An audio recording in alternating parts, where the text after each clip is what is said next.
Milí priatelia, vitajte pri sledovaní a počúvaní 13. epizódy podcastu Reč s Petrom Magurským. No a dnes ideme sa veľmi podrobne venovať hlasu a reči, pretože môjim hosťom je človek, ktorý ešte v roku, keď som ani ja nebol na svete, už bol v činohre Slovenského národného divadla. V roku 2000 dostal cenu Litfondu za najlepšie stvárnenú postavu v dabingu Toma Hanksa, ktorého daboval vo viac ako 15 filmoch.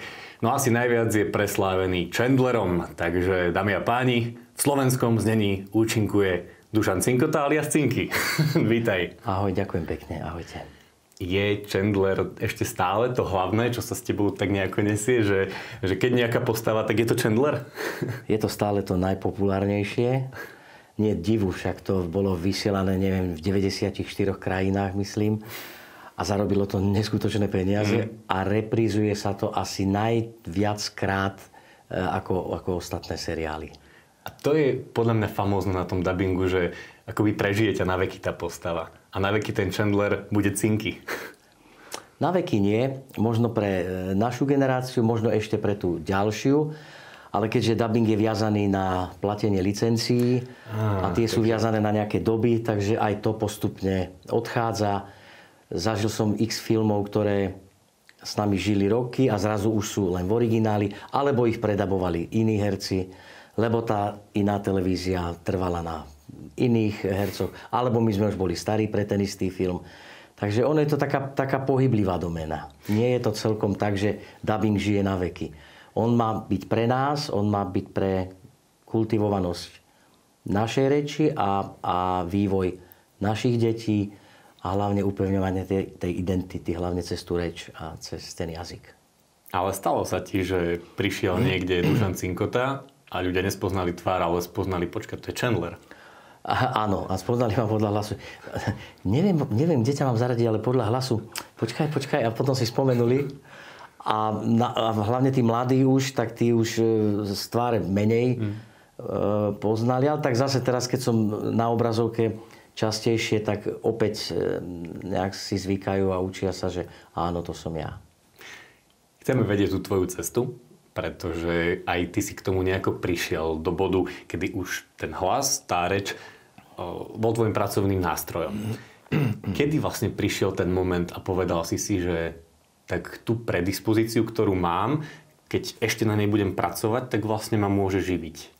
Bol to nejaký jeden moment, alebo to nejako kontinuálne prichádzalo? Kedysi sa tomu až tak nevenovala taká dôležitosť, až na vysokej škole. V Banskej Bystrici som začínal s divadlom už ako malý chlapček. Boli to muzikály, takže vlastne som ako malý začal spievať. A tým, že som bol skôr muzikant ako herec, konkrétne klavirista, tak to spievanie bolo každý deň v podstate u mňa. Čiže tam sa už nejak vytvárala tá hlasová hygiena.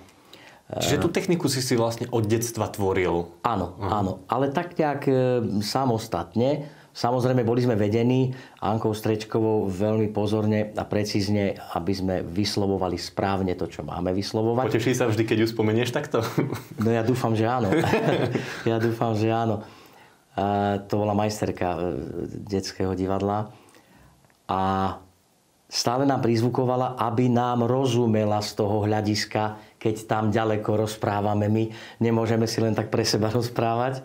Takže už tam sa to začalo nejak... ale skôr na takej emočnej úrovni. No ale na vysokej škole to už zrazu bol aj predmet. Dokonca 2 predmety. Kde technika reči, technika hlasu. Teória reči a technika reči. 2 predmety. Hlasová výchova bola iná. Nebola to teória hlasu. Ale hlasové pedagogičky, samozrejme, to bola každodenná hlasová hygiena a tréning od rozprávania, od rozkmitania hlasiviek, bránice, celého toho ústrojenstva, ktoré nám dáva teda vydávať zvuk. No a tie predmety... To je zaujímavé, lebo my sme na Akadémii umení mali vyslovene, že technika reči, technika hlasu. Takže vravíš, že vy ste mali najprv teoreticky reč a potom... Nie, ono to bolo spolu, len technika hlasu sa nejak volalo iná, myslím. Ale možno aj áno. Ale bolo to identický predmet určite, kde sa robila tá hlasová hygiena. Potom bola teória reči a technika reči. No a na technike reči tam už sa naozaj cibrila reč, výslovnosť, jazyk.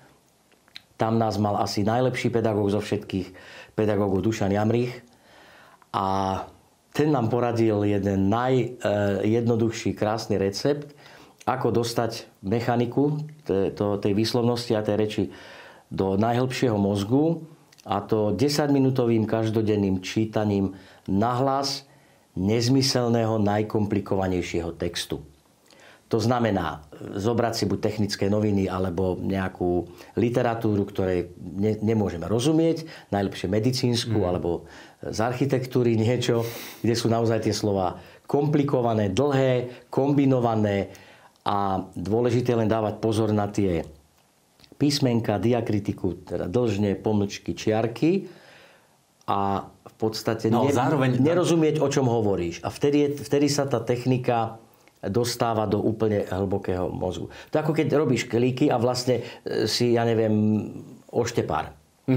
Preto robíš kliky, aby si nejaký sval a potom aby ti ten oštep... Áno, na druhej strane, aby som to trošku pretransformoval aj pre ľudí, ktorí dobre teraz si povedia, že takto môžem trénovať, to čítanie neznámeho textu, ale musí byť interpretované tak, že niekto ma počúva, niekomu to hovorím, lebo niektorí to robia tak dobre, tak to prečítam, ale poviem to tak, že to tu čítam sám sebe 1 meter.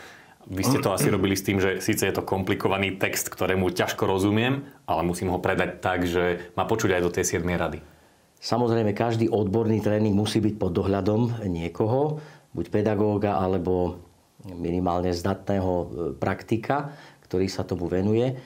Ale my sme sa vlastne na tom intráku a na tej škole počúvali navzájom a potom sme to išli predniesť tomu pedagógovi už ten výsledok, ktorý sme mali nacvičený.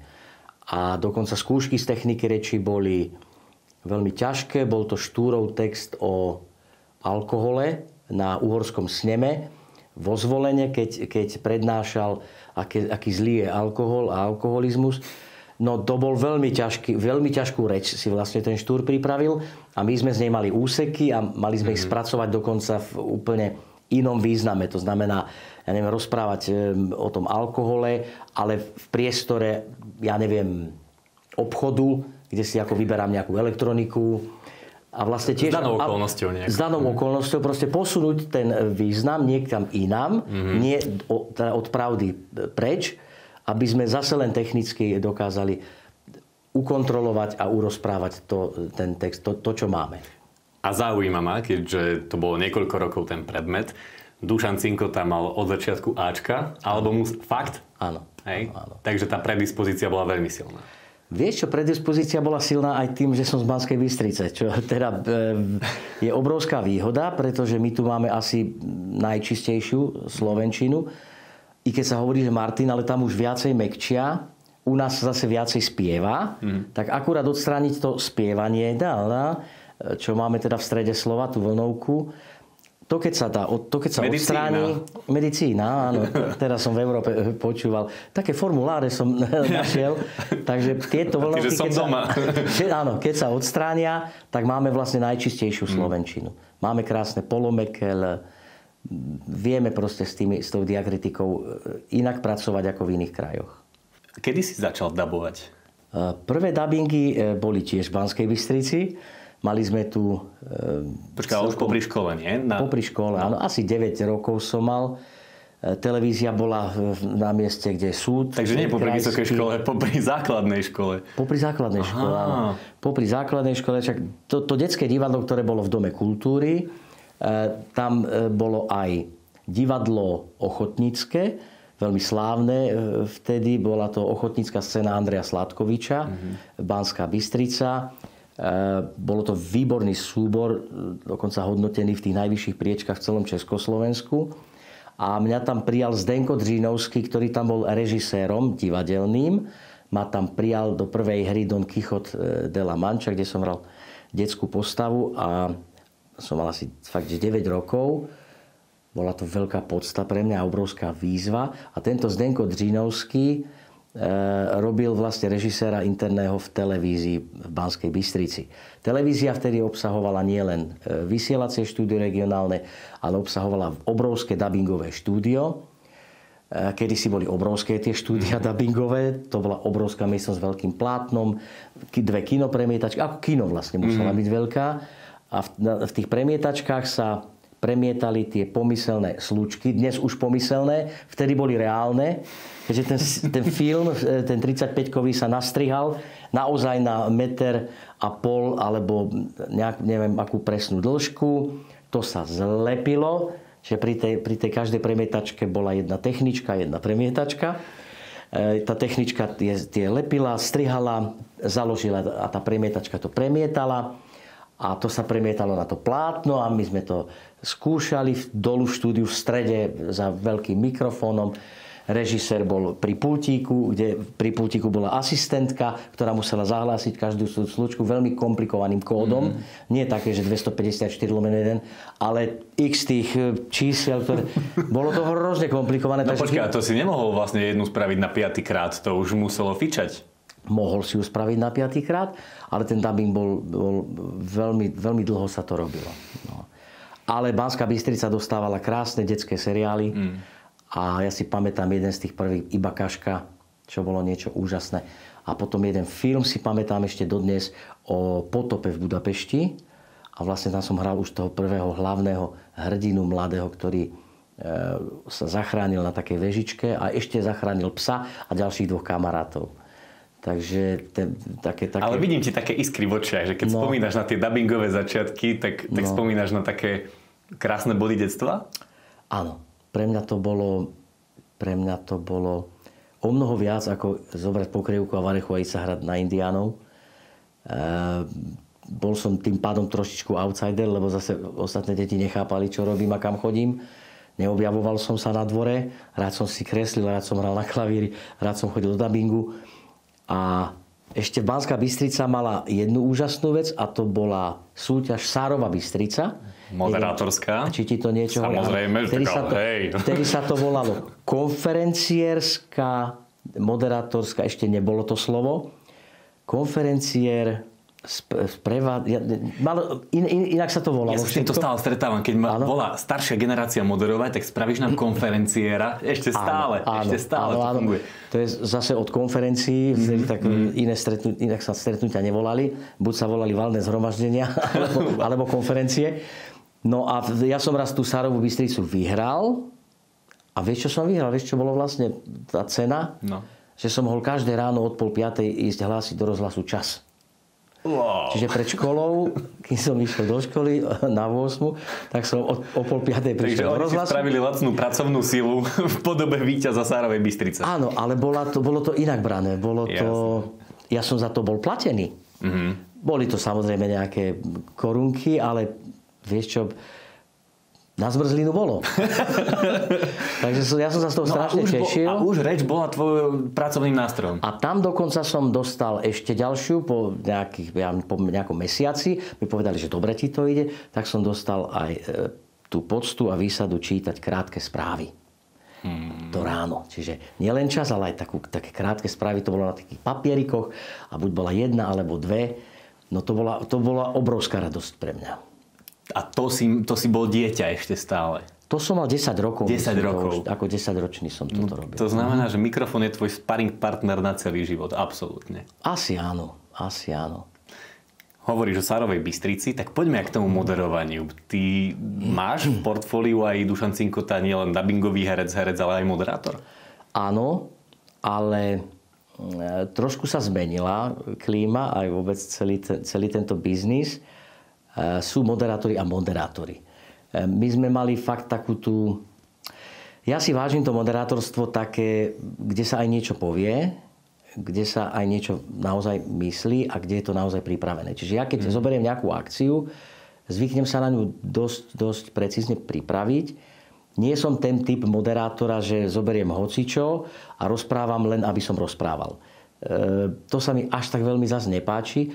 Ale na to sú iní mladí, šikovní ľudia, ktorí to hravo zvládajú. A obdivujem ich samozrejme. Pokiaľ nie sú hlúpi a nevynechávajú také, že vidno, že teraz lepí dieru, len aby teraz hovoril.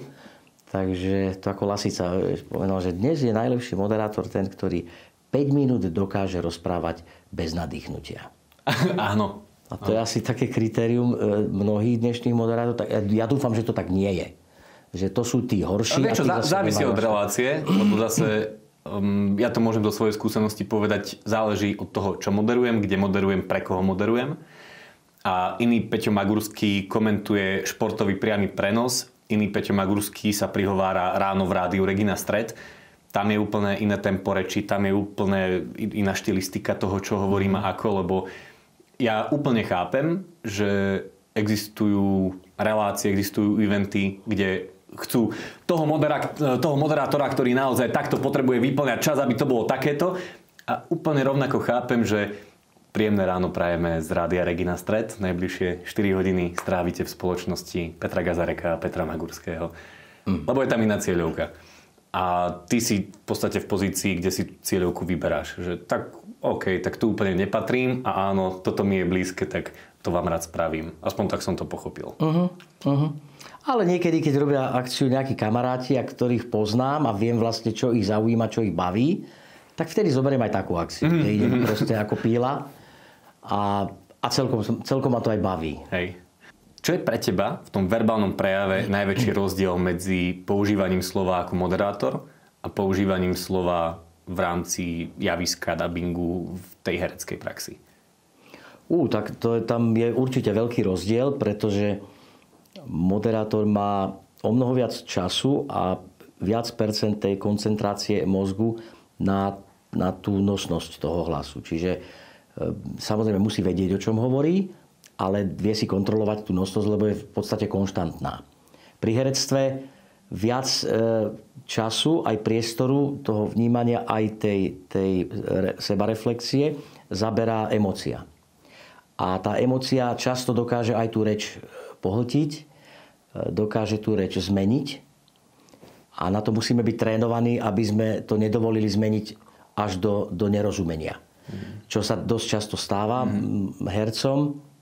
Čiže mať tú techniku tak silnú, že emócia neovplyvní zrozumiteľnosť. Určite musí to tak byť, však to je profesionalita.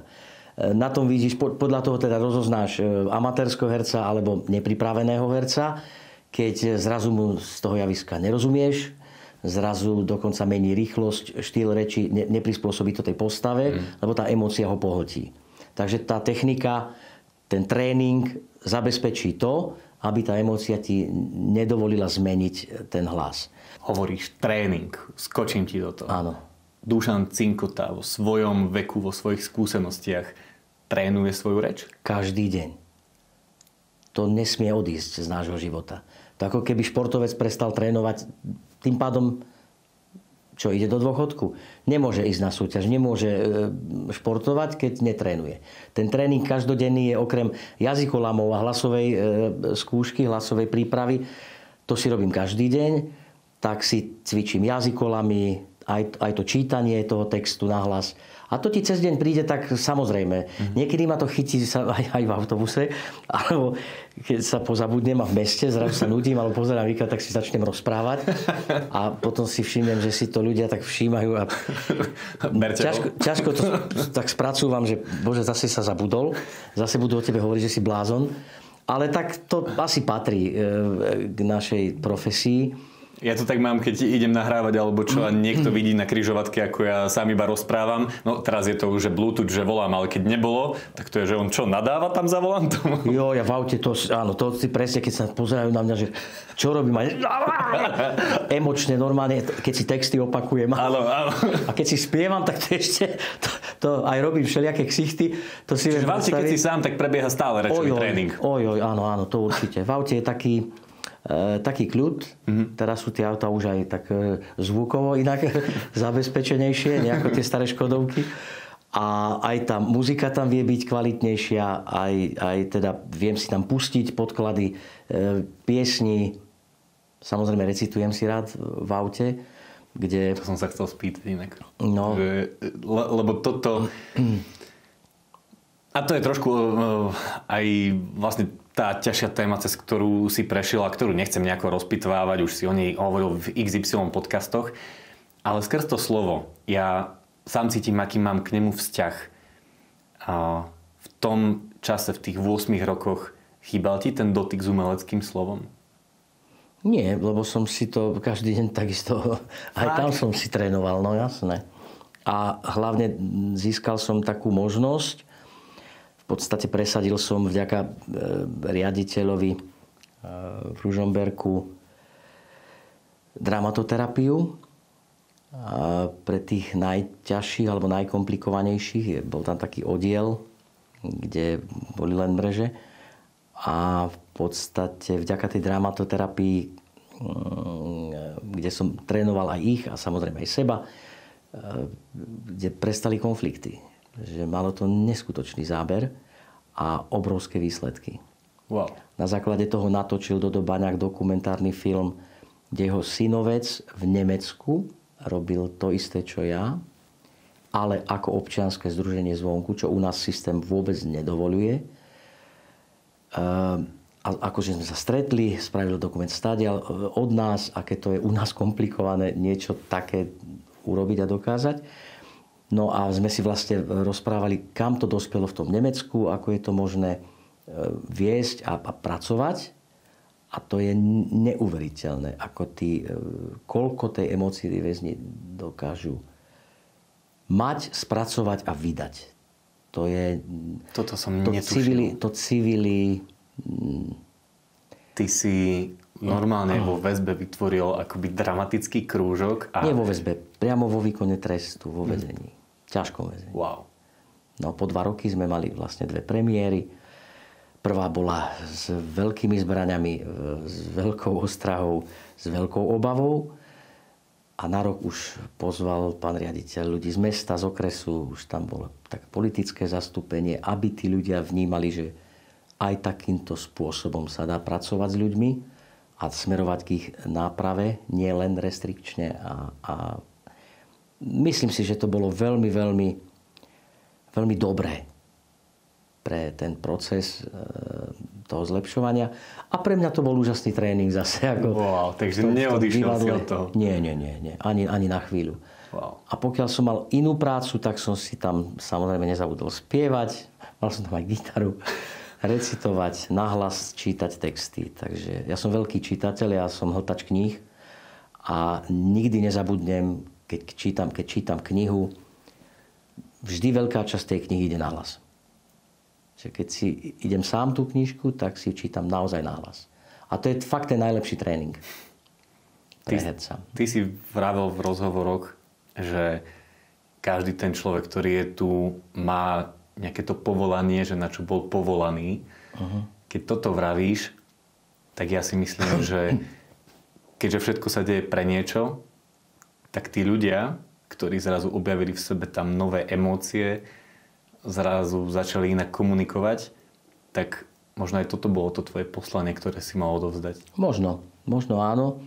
Ale ja som kedysi, pamätám si tie míľniky, kedy po tých 90. teda v tých 90. rokoch, po tej revolúcii, navštívil som Spojené štáty, Kanadu, Švajčiarsko, Nemecko, Rusko, Ukrajinu, kde som všade hral a kde som mal možnosť prezentovať svoje herectvo. Všade som mal možnosť ostať a za každým som sa rozhodol vrátiť. Čiže ja som sa pravidelne rozhodoval, že nie, vrátim sa domov, pretože som Slovák, budem hrať pre Slovákov, po slovensky a možno nejaký kšeftík v zahraničí, dobre, ale iba ako bokovku alebo ako tréning iných emócií, iných stretnutí. Študijný materiál. A iného jazyka. Takže ja som čisto preto sa rozhodol byť doma, tu a robiť pre našich ľudí. Takže tí, ktorí ma poznajú a vedia, že to myslím vážne, tak ma aj ľúbia. A tí, ktorí mi neveria, tak čo už s nimi? Si dôkazom, že vzťah so slovom je na celý život. Toto bude do smrti. No ja dúfam. Len na to by sme mohli dosiahnuť aj iné aspekty v tomto živote, a to napríklad poistenie hlasiviek. Napríklad ja som prvý sa čažoval pred 15 rokmi na daňovom úrade, že prečo moje hlasivky nie sú môj nástroj. Čiže prečo si ja nemôžem odpísať napríklad z daní hlasového pedagóga? Prečo si nemôžem odpísať foniatra? Toto je dobré. Prečo to nemôžem, prečo v Amerike sa dá poistiť koleno, u nás sa nedajú poistiť hlasíky, to je pracovný nástroj. A nie len slovo, ale aj celé telo. To znamená, že ja keď si zlomím nohu, ja mal by som mať nárok na iné odškodné ako povedzme človek, ktorý môže do práce s tou zlomenou nohou chodiť. Ja som Gríšovi Dobrodkovi do Dracula Gymu chodím na MMA, na box. Robili sme nejakú techniku, ťukol mi do brady. Vravím, Ríško, opatrne, lebo nebudem ti mať z čoho zaplatiť ďalší tréning. Že ako toto, čo je tu, je to, čo mi tvorí príjem. Áno, áno. To je tvoj pracovný nástroj. Tak. Ale nikde to neuznajú ako pracovný nástroj. Lebo to ste vy. Ale ja som ten, ktorý ma živí. Nie, ja nemám sústruh. Môj pracovný nástroj je ústa, zuby, napríklad, prečo nemôžeme my mať odpísanie napríklad zubára, lebo nemôžem bez zubov sa ukázať na obrazovke. Musím si ich dať najprv spraviť, aby som mohol, lebo aj tá reč je tým poznačená. Vypadne ti zub, už inak šušleš, inak ten vzduch ide von. No, takže tak, toto by sme ešte mohli nejak dosiahnuť, alebo apelovať na úrady, aby nám toto nejak začali schvaľovať. A bolo by to na ďalší podcast, ale už čaká manželína, čaká synček. Dobre, Duško, ďakujem ti veľmi pekne. S každým robíme taký aj záverečný odkaz pre každého, kto si tvorí ten vzťah so slovom, kto chce trénovať tú reč a možno to povýšiť na nejakú vyššiu úroveň. Čo je ten tvoj odkaz do ďalšieho tréningu a práce so slovom, s hlasom? Môj odkaz? Tak v prvom rade dúfam, že som bol prospešný v tomto podcaste niekomu. Dúfam, že som povedal veci, ktoré bolo treba počuť. A už vieš, ja hovorím, že slovo robí chlapa. Ale slovo robí aj herca a slovo robí moderátora. So slovom a s našim jazykom si upevňujeme a čistíme a hladíme a staviame našu identitu a s každou stratou našej reči a jazyka strácame tiež identitu. Takže ja som plne za to, aby sme si chránili aj slovenský dabing, aby sme si chránili slovenské rádia, aby sme si chránili slovenskú tvorbu. To je asi tak z mojej strany všetko. Priatelia, veľmi inšpirujúcim, veľmi otvoreným, za čo ti ďakujem. Hosťom 13. epizódy podcastu Reč s Petrom Magurským bol Dušan Cinkota. Ďakujem za pozvanie. Dovidenia. Čau. Čau.